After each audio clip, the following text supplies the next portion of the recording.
Hi, my name is Marilyn Lazaro and I am a licensed mental health counselor. In this video, I thought about discussing about cognitive distortions and a little bit about boundaries because the topic of boundaries can really be really long and this video is not that long. So to start off, what are cognitive distortions? One thing that I noticed is that many people don't know what that is. What are cognitive distortions, and they don't understand it. So let's just start off with what they are, one by one. Well, these are some of them. So one of the main ones that we might do that we probably don't even notice we do is magnification and minimization. Um, Magnification is the exaggerating or minimizing the importance of events. One might believe their own achievements are unimportant or that their mistakes are excessively important. Um, and under that is catastrophizing, seeing only the worst possible outcome of a situation. Um, so all of these cognitive distortions that I'm going to discuss about, I always say that we all do them all the time, like here and there. It's just normal to do them here and there. I mean, we're human beings, or we're going to do them. I will be very suspicious if you don't do any of them. So it's normal to do here and there. It becomes a problem if you do them all the time or if you do them at extremes levels, like if you wake up in the morning and something bad happens, like for example, uh, you put the wrong sock on your shoe, I mean on your feet, and then from that small event, then you say, oh, the whole day is ruined, and then from then on you start saying that the world is going to end, and then you start doing the catastrophizing, which falls under that, which is seeing only the worst possible outcomes of the situation, which is, for example, okay, so because I put the wrong sock on the wrong feet, um, then now uh, I'm going to die, like something like that, which is another sort of kind of distortion too, which is fortune telling, which falls under jumping to conclusions, which has to do with interpreting the meaning of a situation with little or no evidence. And under that is mind reading, interpreting the thoughts and feelings of others without adequate evidence. And an example would be, for example, would be, uh, let's say you get into an argument with your best friend, and the best friend says, "Oh, yesterday I was thinking of you, and I decided to give you a call today because of that." And because you're feeling in a negative mood that day, um, your response is, well, I know what you were thinking. You were thinking to call me because you know that I am angry with you. So you're like telling the person what they're thinking or what they will think. That's like mind reading, and fortune telling. So you sort of like, the expectation that a situation will turn out badly without adequate events. Like you're expecting something bad that will happen. So you're doing kind of both there too. And these kinds of distortions, again, they uh, they can we can do them together, both at the same time, or even three at the same time in one situation. Um, so the another kind of distortion is overgeneralization. This is very common. I've seen this a lot. Making broad interpretations for a single or few events. I felt awkward during my job interview. I'm always so awkward. So when we say things like always, or just overgeneralizing everything, like for example, if you, let's say for example, you wore pink today, um, and you didn't realize that the color was pink. For some reason, the light, when you turn on, the light reflected is something different, and then you put on the shirt, and then you think it's like maybe light red, but when you go outside, it looks really pink. And then you come to find out that it's actually pink. I mean, it's an accident. Things happen. So, but because of this, now you overgeneralize and now you say all the shirts that are this light color are pink, and I am always like this. I am always doing the same mistake. I'm always setting myself up for failure. So then, like, from one generalization, you go over to like overgeneralization, which is now you're saying things like I'm always messing up, you know. So that would be like overgeneralization. The other one is magical thinking, the belief that acts will influence unrelated situations. For example, like, I'm a good person, bad things shouldn't happen to me. Or, like, you're connecting to things that don't make sense. They're not connected. Um, then the other one is personalization, the belief that one is responsible for events outside of their own control. My mom is always upset. She will be fine if I did more to help her. For like, if you like personalize things, um, let's say for example, outside is raining. Let's say for example it's raining outside, and you're like, oh, it's raining outside because the universe um, thought that I should be upset today. So you personalize the rain. So something like that. You're personalizing something that just doesn't make sense to connect. Um, so jumping to conclusions, interpreting the meaning of a situation with little or no evidence. That under that will fall mind reading, and like I said earlier, fortune telling. So I mentioned this before, um, and it's in the list here, which I will share in a little bit. Uh, but mind reading it tends to happen a lot to us, and this has to do with boundaries, which I will explain a little bit later. Um, Boundaries is very important to know what your boundaries are and what are boundaries in general. And one of the boundaries that have to do with mind reading, breaking that boundary, is called mental boundaries, which is trying to cross over somebody else's mental boundaries by telling them what they're thinking without them actually telling you what they're thinking. So if you do this mind reading on other people, you are crossing their mental boundaries. Um, so that's something to look out for. And this actually is very common, I've seen in couples and in family members because they're so close. So they tend to, have similar likes and similar beliefs, right? Because they're family. But it is very necessary to understand that they're different people. And because they're different people, um, sometimes that's forgotten. And because they're different people, the boundaries are crossed, of the mental boundaries are crossed by accident and not necessarily on purpose. And so sometimes in family relationships, some families will be like, well, I don't know why I don't like my sister. I don't know why I don't like my mom. Like, I really, like, I don't know what it is. Like, I just grew not to like her. Like, sometimes there's some sort of mystery as to why we don't like a certain family member. Well, the mystery could be that maybe by accident or without intention, the mental boundary was crossed many times between you and that family member. And for that reason is why you dislike them, because resentment grew over time. So that could be a reason. So something to, how it's something to consider, how counter distortions, affect boundaries, and when boundaries are crossed, how we are doing counter distortions. It just not necessarily with intention, because of habits, because of patterns that were set in place.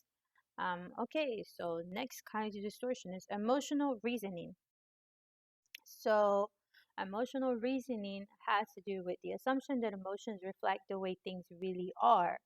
For example, I feel like a bad friend, therefore I must be a bad friend. So, um, let's say, for example, like, uh, you got into an argument with your boyfriend or girlfriend or partner, and and this makes you feel guilty about something, about something you said that was not very very nice. Like, you just feel guilty about it, and because you feel guilty about it, you're like, man, I'm such a bad person because I said this very messed up thing, and now I'm a horrible person.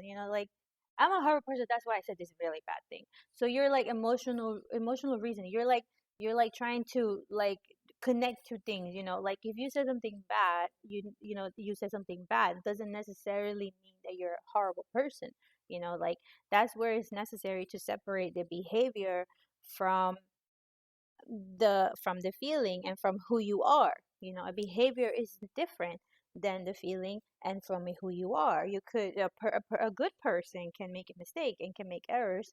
It doesn't necessarily mean that they're a bad person because they made a mistake and they made errors. So that's where it's necessary to also be careful about not breaking that boundary of the mental boundary, but then also to make sure about not breaking that emotional boundary too, because there's the emotional boundary, which is basically what you feel. So let's say, for example, somebody did say something bad to you. Just one thing, and they just, like, let's say you're a cashier, and the cashier is something messed up, like, without by accident, and then you're like, this person hates me, and you tell them, I know why you said that is because you hate me and you never met this person. You just tell them this out of nowhere. So that right there, you are, without intention, you are breaking their emotional boundaries because you're telling that person what they're feeling, and when they haven't told you that they feel that way about you. Um, so that's where, they might have said something because that's their behavior, but that doesn't necessarily mean that that's how they feel that way. It doesn't necessarily mean that that's how they are as a whole. um so that's emotional reasoning. That's a conscious distortion of emotional reasoning. Then the other one is disqualifying the positive, recognizing only the negative aspects of a situation while ignoring the positive. One might receive many compliments on an evaluation, but focus on the single pieces of negative feedback.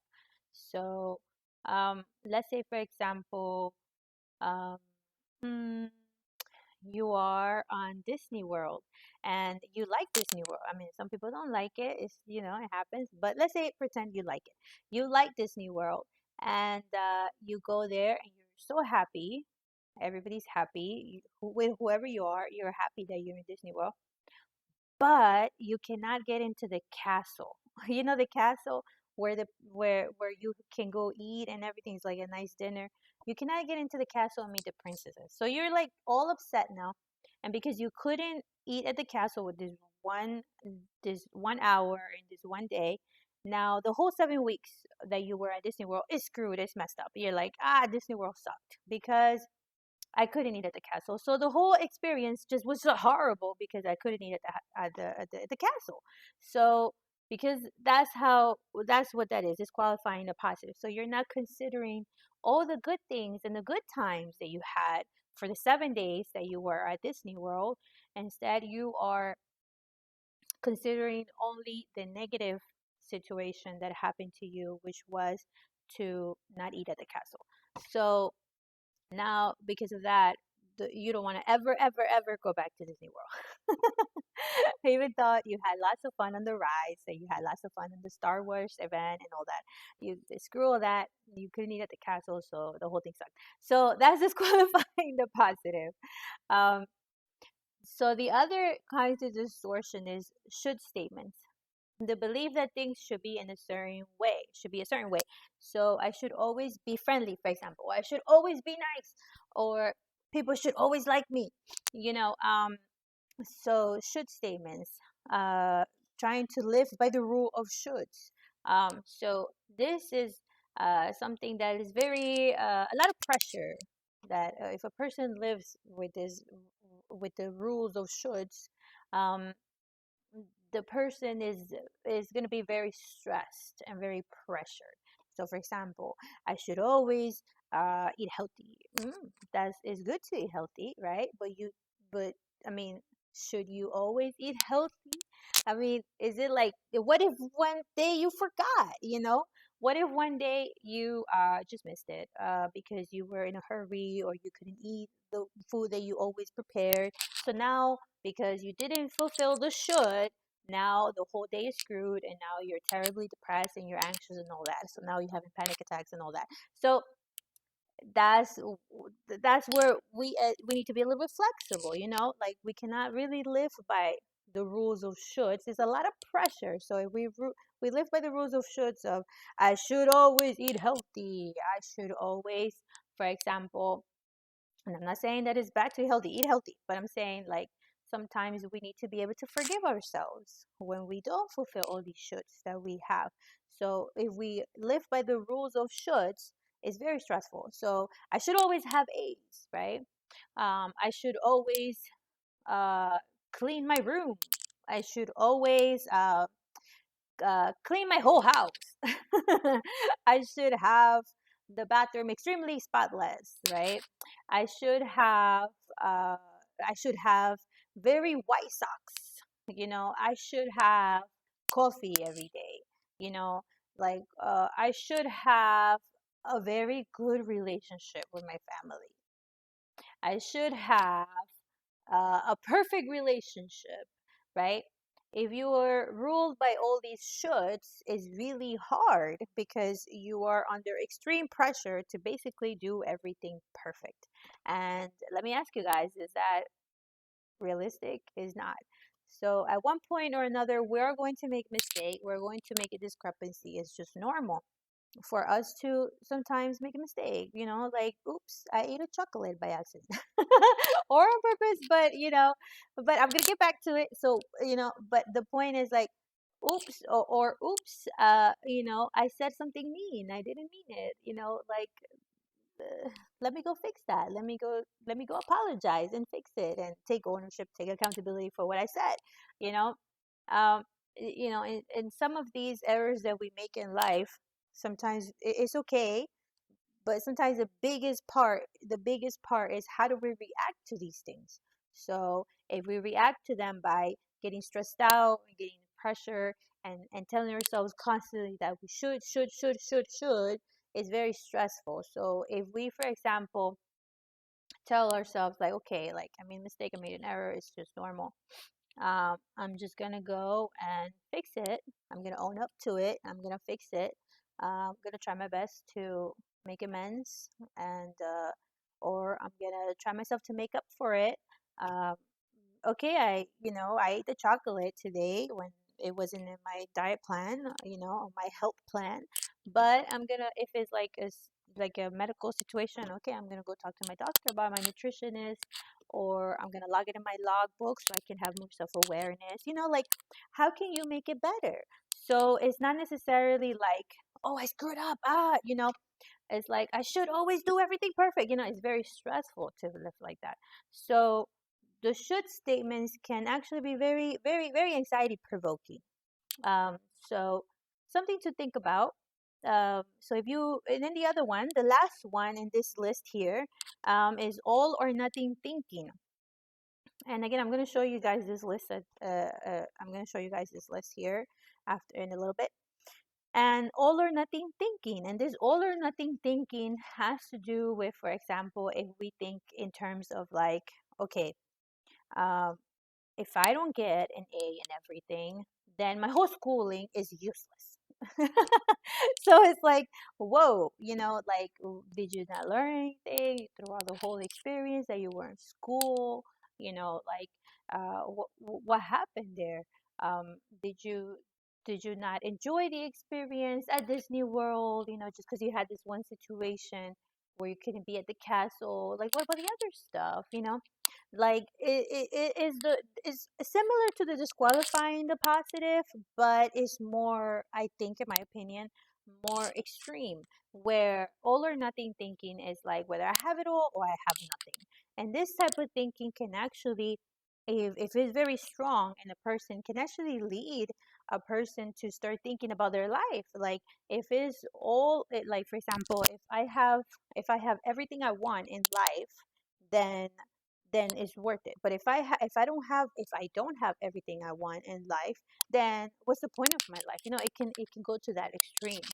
So this all or nothing thinking, in my opinion, and in my professional opinion, can actually it can be dangerous if you have it too much, just like the other ones. But in my opinion, I think this one um, can be more dangerous than the other ones, because it can put a lot of pressure on you or on others, on the environment around you, the people around you.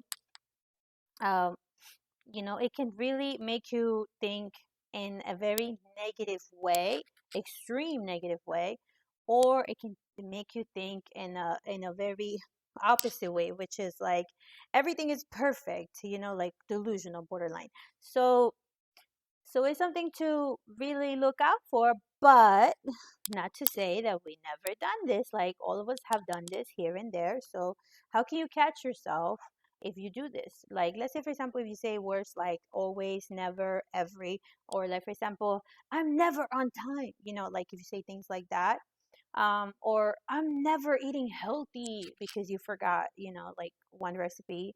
Like, like if you're saying things like that all the time, yeah, ask yourself, is it affecting my mood? Is it affecting the way I'm thinking? Is it affecting how I'm living my life? You know, uh, if you're saying always, like it's always raining outside, and because it's always raining, my mood is always screwed up. So if you're saying things like that, that's very extreme. And the question would be there: are you disqualifying the positive, and also are you not considering all of the factors in the situation, right? I'm sure at one point it wasn't raining. Right? I mean, I don't know. Like, in Washington State, it rains all the time. It's true, but sometimes it doesn't rain. So we got to consider all the factors. It rains a lot of the times. We can say that, but not all the time, right? So we is a something where we can catch ourselves, like, for example, when we start doing when we start thinking about how do we say things, how do we process our thoughts, how am I processing what is going on in my life right now.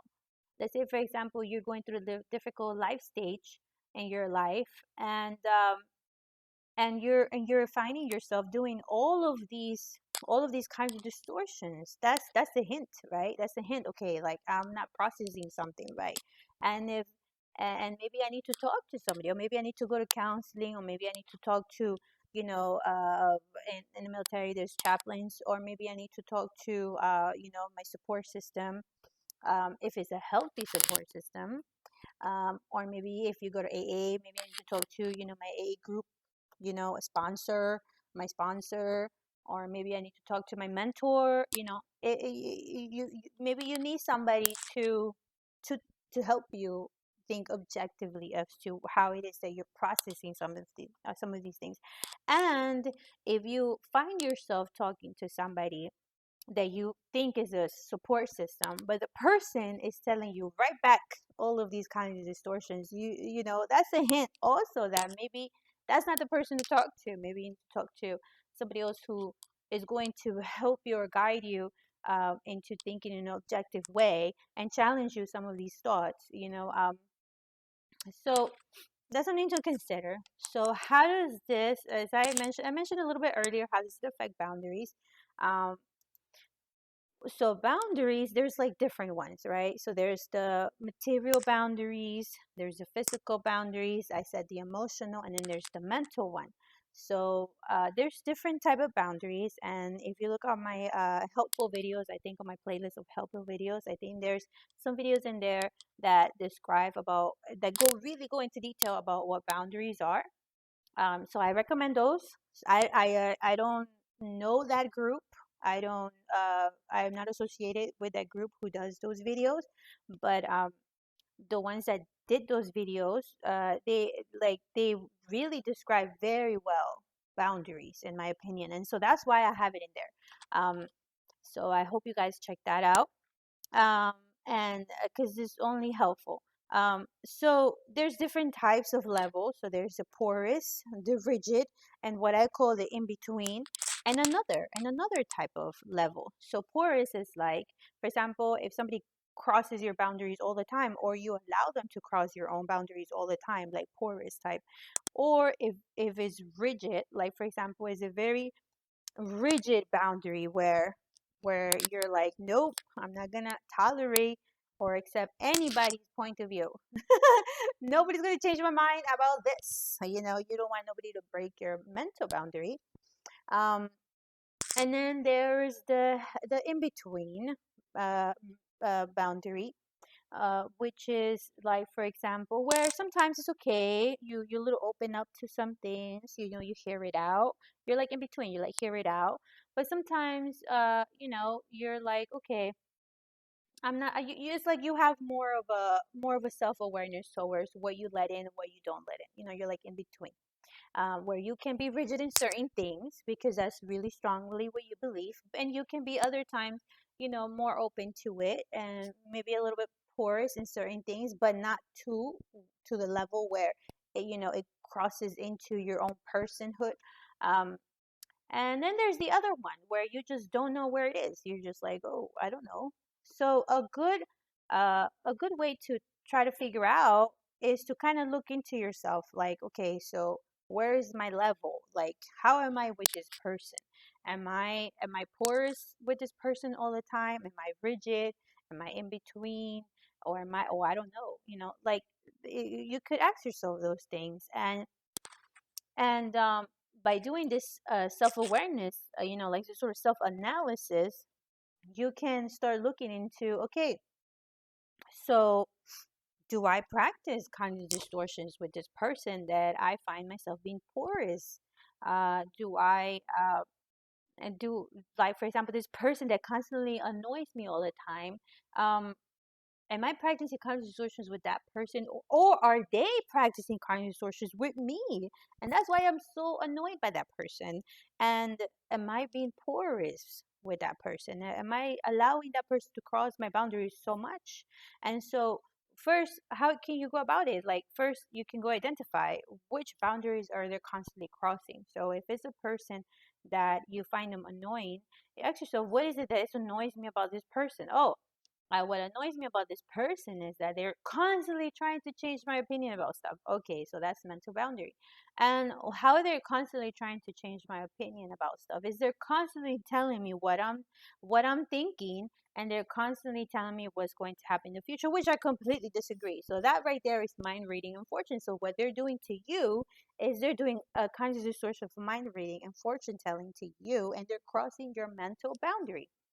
So once you discover that, then all of a sudden, you're like, oh, I know why I get annoyed by this person.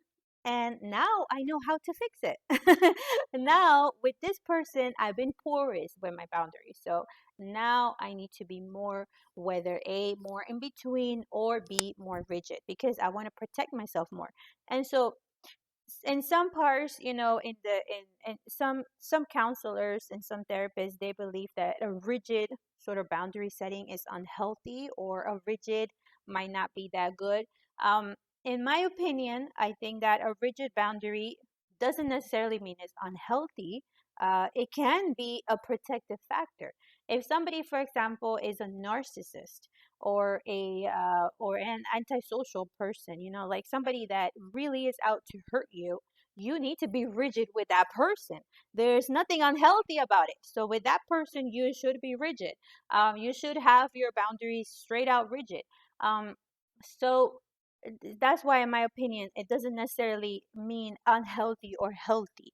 Whatever level you are, it just means that what I believe is that you should be aware as to what level you are, and what level you are doing, and what level you would like to, and what level you are comfortable with. Because if you are comfortable with being rigid with this antisocial person, I agree with you. You don't want to let that person, or that narcissist, you don't want to let that person into you like that. Now, if if you have a really strong relationship, a really nice relationship with a person, and they are very caring and they're nurturing and they care about you, they love you very much, and you are rigid with that person, then maybe you need to ask yourself, should I be a little bit in between with that person, let them in a little bit more into me, or am I okay with being rigid? And is this affecting my? You need to ask yourself, is this affecting my relationship with this person that I greatly love? And if it does, then maybe you can be a little bit flexible and move it towards the in between. But if you feel that you're not ready for that yet, and because maybe you suffered through like some traumatic experience in your past, and for that reason is why you're rigid with this one person, then that is where couples counseling can be useful, where you can talk to your partner and be like, this is why I am rigid in this way, and this is why I am like this in this way, because of this XYZ. And that's where a mutual understanding can occur, and mutual empathy can occur between you and whoever person that you love very much, that you're being rigid with. That's where you can talk to that person, like share these things, and then maybe that can help you be a little bit less rigid, and to a level that you're comfortable with, and maybe with more time, as trust builds, maybe you can be more in between. Now, let's say, for example, you're very porous, and you're fine with that. Well, a question that I will ask will be, do you feel protected at that level if you're porous with everybody? Like, do you feel like you sometimes don't know what your own thoughts are, or what your own feelings are? If that's the case, maybe you need to move yourself a little bit more towards the in between. So these are some things. I said it was supposed to be a short video, but it actually ended up being almost 35-minute video. So this is why this is really good to talk with your counselor, with your therapist, um, or psychologist, psychiatrist, whoever support system. But these things about boundaries and cognitive distortions is usually good to talk about with somebody professional, somebody that can really help you explore these. Um, and so that's what I would, you know, inform there about that. Um, so I hope this video was useful. I know we're still in this pandemic, and hopefully, with time, this will be a very old video and we will be out of the pandemic. Um, but as of right now, we're still in it, and there's still some things going on where not everything is open as we would like to. We're still wearing masks, right? So all of these things that are going on, ask yourself, how is it affecting my well-being in regards to cognitive distortion, and how is it affecting my boundaries? Because sometimes since we're so close at home with our family members, we don't realize that we're being porous with certain family members, and we don't realize why they're annoying us, like I explained earlier. And so maybe we need to work on creating some of those, improving some of those boundaries, so then that way we can deal better with the closeness, with the physical closeness that we're dealing with now. That's just some thoughts there about the pandemic situation, because um, in the beginning of the pandemic, I know that there was a lot of families that were like kind of annoyed, like, oh, I have my husband here all the time, I have my wife here all the time. Oh my goodness, like I'm not used to this. Or I have my children here all the time. I'm not used to this. How do I do this? Because they go to school or they go to work. Everybody has their own times for their own life. In their own little areas, in their own areas. But now everybody, boom, was in one spot. So it can be a shock for our personal boundaries. So it's just something to consider, if this is something that maybe is going through you, you know, uh, it is something that is bothering you or been bothering you, something to think about. Is it because is this family member annoying me so much because they've been crossing my boundaries so much by accident, maybe without intention, like, oh, I've been doing it to them, like, is it this, maybe this is why we're having so many issues? Something to consider and think about. um and maybe consider to talk with somebody, like a counselor or a therapist or something like that, somebody like that, so you can process those things. and you can discuss about how you can respect each other's boundary. One thing that I will say, that if you're going to go into therapy as a couple, it is very important to go into therapy with the mindset that you're going to go do work, and you're going to be willing to listen, and you're going to be willing to work with each other. You know, I'm not saying listen to the counselor. I'm not saying, like that. There's other stuff going on there that the counselor could work on, helping the client listen. But what I'm saying is listen to each other. Be ready to listen to each other in those couple sessions. Be ready to be like grow with each other. If you go into a therapy session, you know, with the thought of let the counselor fix everything, maybe, but but it might not work out so well. You need to go into the mindset of I need to go in when my partner or my wife or husband, in the mindset of we I'm going to go prepared to listen, and I'm going to go prepared to have empathy, and I'm going to go prepared to work on myself for the relationship.